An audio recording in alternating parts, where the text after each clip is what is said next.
demystifying the warm-up of the accounts. If you have ever heard a marketer or an agency or anyone else saying, well, before your meta ads start to work, they need to warm up a little bit, you need to run them for 4 to 8 weeks, and then you need to spend at least X amount of money per day to make sure the pixel and the data is being collected properly and the machine learning is good, and only then the magical switch will flip and you'll start having good performance. Run away from these people as much as possible. Do not trust them. They are either ignorant and do not know what they're talking about, or they're intentionally trying to mess with you and or your strategy. Now, please don't get me wrong. The overall machine learning process of the AI that is built into the advertising platform is important. And by the way, for Google, it is a bit more important, and I would be more patient with Google Ads. I would wait for 2 to 4 weeks before you make any major optimizations to the launch campaigns. But when it comes down to Meta or TikTok, what truly matters is how good is your content. Does your content that you run as an ad look like an ad? Because if it does, it's not going to perform that good, because people hate ads. I don't remember what was the name of that copywriter from like the 80s, but he said, your ideal customer, your customer base isn't that stupid. It's your wife. It's you. You know what I'm saying? Like, do you enjoy ads on average? No, you hate them. You skip through them. So don't create ads that you would skip through if it wasn't your business. Create something that actually delivers fucking value. That's it, period. That is the name of the game. Over deliver with value. And as a reminder, value in the social media world, in the YouTube, is either education or entertainment or both. Educate. If you do not know how to entertain, start talking in stories. And if you do not know how to educate, go do research on your customer audience, see what they are actively searching for, and give them the best answer possible for free.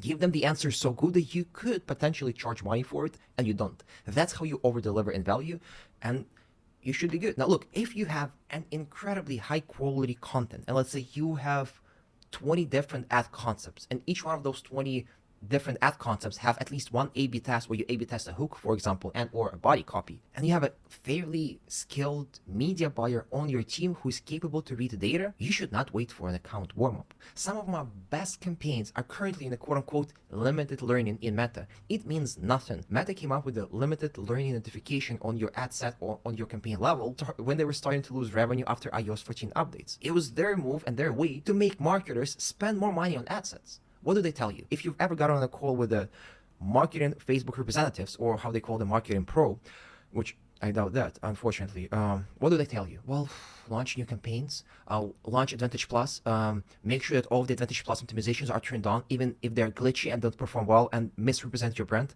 And most importantly, you need to spend more on ad sets. So just up your budgets. That's their whole spiel, one way or the other. They're less experienced, they just go straight to sales of what I've just said. The other ones wobble around a little bit, and then their solution to any of your problem is any of the things that I've just mentioned. Or they also say, broaden your audience. Yeah, fuck you, babe. Anyway, well, sorry about that. I'll most probably cut it out. I didn't enjoy the angriness. It's just their job. Well, regardless, look, run away from those people. On Google, be patient when you just launch ads. Be extremely strategic with your research when it comes down to the keywords that you're using. And then if you rely on the non-branded search, the only thing that you want to do is don't touch the budgets, but make sure that you optimize your search terms on a 4 to 5 day basis, just making sure that all of the irrelevant search terms or search terms that are way above your on-target cost per link click are being excluded, and you should be good. Now, what I said about the patience on Google side is, if you were to launch a net new account on Google with zero data, and then you start targeting, let's say, a specific sub niche within the search terms that has a good enough of a volume metric, and let's say you go with phrase match and broad match keywords, it will take you at least 2.5 weeks for Google to stabilize, as long as you're actively optimizing the Google non-branded search campaign through addition of the negative search terms. And then I would say, you should be good in 3 weeks. If it doesn't work, you may want to pivot with your strategy, whether you select a new topic or subtopic for searches, and or replace the ads, and or select a new setting for the keywords that you selected. If you start with broad and most of the search terms that are coming in are not high quality, move to phrase. Or if you started with phrase and the cost per link click is way too high for most of the really good search terms, try to move to broad. Now, if you're starting a net new Google account, I do suggest you start with phrase, just to have a little bit of a better handle on what Google is doing. But what I found in the last 12 months is Well, I guess it's always been the case where broad match keywords are the cheapest one, and sometimes we're able to get a competitive search term or a highly competitive search term for cheap for whatever reason. I do not know how it works, but from time to time, Google will throw you a bone where the average major search term that used to cost you $8 per link click is coming in at $2 or $1 cost per link click via the broad match keyword selection in a non-branded search campaign. So just something to check out. But coming back to the warming up of the accounts, be patient with Google. It's not about the warm up, it's just about the optimization and Google's understanding of your ideal customer audience. With Meta, it is not about the platform. Like, it is about the quality of your content and just reasonable targeting. Like, don't go too crazy with it. There are only a couple of different options, which is lookalikes, interest, combination of lookalikes and interest, broad, and then a couple of different variations for lookalikes and for interests. Right? So you have one single interest targeting, you can have multiple interests, you can have interest-based narrow down targeting where you use also must match option. All of those are good.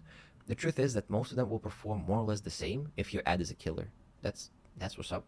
And then coming back to the warm up of the accounts for Meta, look, make sure that your ad speaks to your ideal customer audience during the hook, right? Because out of all the possible parts of your content, hook, the first 3 to 5 seconds, are the most important. And something that we constantly repeat in our agency is the ideal hook doesn't just talk to your direct audience, it only talks to your ideal customer audience. What it means is within the first 3 to 5 seconds of the video, the effect that I want to have on all the people that are being targeted by my ads, which is a wide range of individuals, is within the first 2 or 5 seconds, they completely realize if this ad is for them or not for them. So it could start with a simple call out of an audience, but it doesn't work as well as it used to. Basically, you need to come up with the visual and the messaging that will be completely uninteresting to everybody except for your ideal customer. If you are able to achieve this objective, what happens is Meta receives an extremely high amount of positive and negative signals regarding who your ideal customer is and or is not. And then it automatically improves your targeting, whether you are using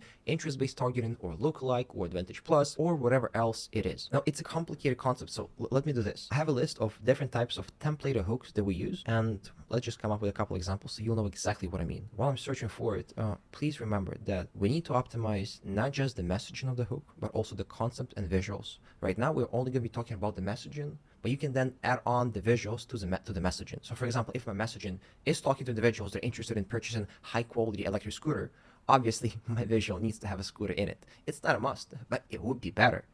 Anyway, let's go in here.